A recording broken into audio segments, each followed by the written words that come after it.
আগামীকাল শক্তিশালী ভারতের বিপক্ষে ম্যাচ দিয়ে চ্যাম্পিয়ন্স ট্রফির অভিযান শুরু হবে বাংলাদেশ দলের। 24 ফেব্রুয়ারি নিউজিল্যান্ড এবং 27 ফেব্রুয়ারি পাকিস্তানের বিপক্ষে খেলবে দলটি।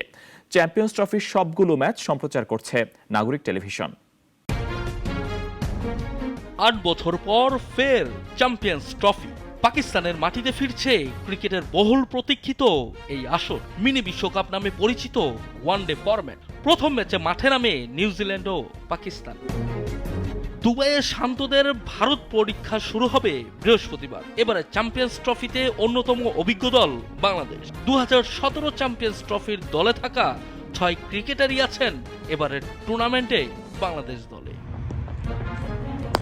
দুবাইয়ে আগামীকাল ভারতের বিপক্ষে ম্যাচের পর গ্রুপ পর্বের শেষ 2 ম্যাচ বাংলাদেশকে খেলতে হবে রাওয়ালপিন্ডিতে। 24 ও 27 ফেব্রুয়ারি শান্ত মুশফিকরা খেলবেন নিউজিল্যান্ড ও পাকিস্তানের বিপক্ষে। এর আগে নিজেদের শেষ প্রস্তুতি ম্যাচে পাকিস্তান শাহিনসের বিপক্ষে ব্যর্থ হয়েছে নাজমুল হোসেন শান্তরা। প্রস্তুতি ম্যাচে ব্যর্থ হওয়ার পর নিজের অফিসিয়াল ফেসবুক পেজে শান্ত একটি ছবি পোস্ট করেন। তিনি লিখেন, বাংলাদেশের বাঘেরা গর্জন করতে প্রস্তুত। 2025 চ্যাম্পিয়ন্স ট্রফিতে কাঁপিয়ে দেব। তৈরি হও বিশ্ব একটা ছড়াস্ট।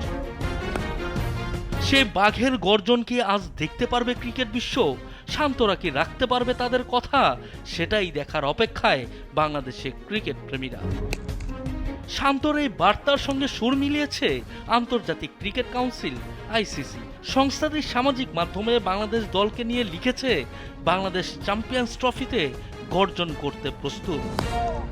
সাকিব, তামিম, মাশরাফিকে ছাড়া খেলতে যাওয়া বাংলাদেশ এবারের দলটি যেমন মাহমুদুল্লাহ মুশফিকদের মতো অভিজ্ঞতার দিকে তাকিয়ে, তেমনি তাকিয়ে এক ঝাঁক তরুণ তুর্কির দিকে।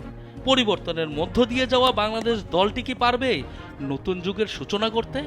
সানি আহমেদ, নাগরিক, ঢাকা। কোটি মানুষের আস্থার ভালোবাসায় 11 বারের মতো দেশের 1 নম্বর রেফ্রিজারেটর ব্র্যান্ড ওয়ালটন।